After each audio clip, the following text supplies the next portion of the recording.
25 मार्च को रिलीज हुई थी साउथ की RRR नामक इस फिल्म में RRR का क्या मतलब है, टाटा ने कैसे लिया फोर्ड से अपने अपमान का बदला, जानकर हैरान हो जाएंगे आप। गूगल में काम करना क्यों है सबसे खास, जानकर आपके होश उड़ जाएंगे। अंत में कराची विमान हादसे से पहले पायलट ने एक मैसेज दिया जो काफी चौंकाने वाला था, पर क्या था वो मैसेज। नंबर 6, जब टाटा ने अपनी ड्रीम कार इंडिका को पहली बार लॉन्च किया तब उसका कस्टमर रिव्यू काफी खराब था। लगातार हो रही लॉस के चलते कंपनी के शेयर होल्डर्स कंपनी को बेचने की बात करने लगे। ना चाहते हुए भी रतन टाटा ने अपनी कंपनी को बेचने के लिए फोर्ड के साथ मीटिंग की, पर मीटिंग में फोर्ड ने रतन टाटा का अपमान करते हुए कहा, अगर आपको कार बिजनेस के बारे में इतनी नॉलेज नहीं थी तो इस कार के लॉन्च में इतना पैसा क्यों इन्वेस्ट किया। साथ में ये भी कहा कि आपकी कंपनी को खरीदकर हम आप पर एहसान कर रहे हैं। ये बातें सुनकर टाटा ने अपनी कंपनी बेचने से मना कर दिया। इंडिया वापस आकर अपनी कंपनी के लिए जी तोड़ मेहनत करी और इस कंपनी को इंडिया की सबसे बेस्ट कार मैन्युफैक्चरिंग कंपनी बना डाला। सिर्फ इतना ही नहीं, टाटा ने फोर्ड की 2 लग्जरी ब्रांड्स जो लॉस में चल रही थी,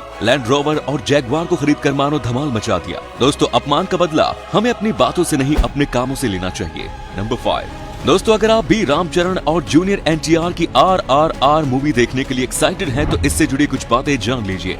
RRR नाम का full form rise, roar and revolt है, यानी आगे बढ़ना, गरजना और विद्रोह है। इस फिल्म का बजट 400 करोड़ रुपए है और सबसे मजेदार बात तो ये है कि इस फिल्म ने रिलीज के पहले ही 900 करोड़ का बिजनेस कर लिया। दरअसल इंडिया और ओवरसीज मिलाकर इसे थिएटर राइट्स के 500 करोड़ और बाकी के OTT प्लेटफॉर्म जैसे ZEE5 और नेटफ्लिक्स ने 325 करोड़ दिए।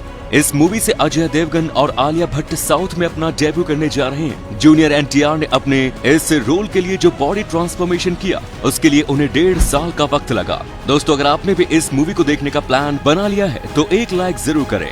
नंबर 4, दुनिया की हर प्राइवेट कंपनी अपने एम्प्लॉय को तब तक ही सैलरी देती है जब तक कि वो काम कर रहा हो। दोस्तों, गूगल दुनिया की इकलौती ऐसी कंपनी है जिसने काम कर रहे एम्प्लॉय के मरने के बाद भी उसकी फैमिली को पैसा दिया जाता है। जी हाँ, गूगल में अगर किसी एम्प्लॉय की अचानक मौत हो जाती है तो अगले 10 सालों तक उसकी फैमिली को आधी सैलरी दी जाती है। और इतना ही नहीं, उनके बच्चों की 19 साल की उम्र होने तक पढ़ाई के लिए हर महीने $1000 यानी करीब 75,000 रुपए दिए जाते हैं। गाइस, यूं ही गूगल दुनिया की सबसे अमेजिंग कंपनी नहीं है। नंबर 3, 22 मई 2020 को हुए कराची प्लेन हादसे के बारे में तो आपने सुना ही होगा। विमान क्रैश होने से कुछ वक्त पहले विमान के पायलट ने कंट्रोल रूम में एक ऑडियो मैसेज भेजा जो काफी वायरल भी हुआ। उस ऑडियो मैसेज में पायलट बार बार बस एक ही बात दोहरा रहा था, मेडे मेडे मेडे। अब आपके मन में सवाल आ रहा होगा कि आखिर मेडे का क्या मतलब है। दरअसल मेडे एक इमरजेंसी मैसेज होता है और ये तभी दिया जाता है जब प्लेन और उसका पायलट दोनों ही खतरे में हो।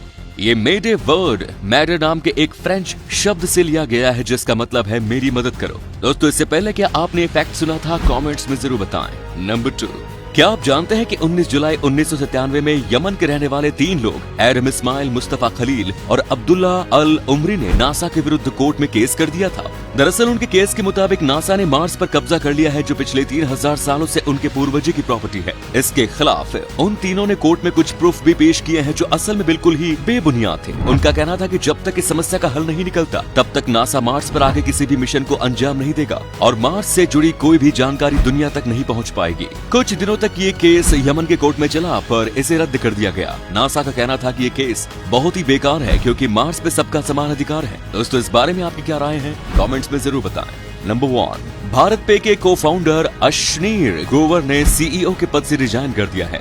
उन्होंने मेल में लिखा, आज मैं ये भारी मन से लिख रहा हूँ कि जिस कंपनी को मैंने बनाया मुझे उसे अलविदा कहने के लिए मजबूर किया जा रहा है। अश्नीर की रिजाइनिंग की कहानी ये 2022 के शुरुआत में ही शुरू हो चुकी थी जब उनका एक ऑडियो सबके सामने आया। इसमें यह दावा किया गया कि अश्नीर कोटक महिंद्रा बैंक के एक एम्प्लॉय के साथ गंदी भाषा में बात कर रहे हैं और इसी के चलते अश्नीर को खुद की बनाई कंपनी को ही अलविदा कहना पड़ा। पर अब सवाल यह आता है कि अश्नीर ने तो भारत पे से रिजाइन कर दिया था, तो क्या वो शार्क टैंक के नेक्स्ट सीजन में दिखेंगे?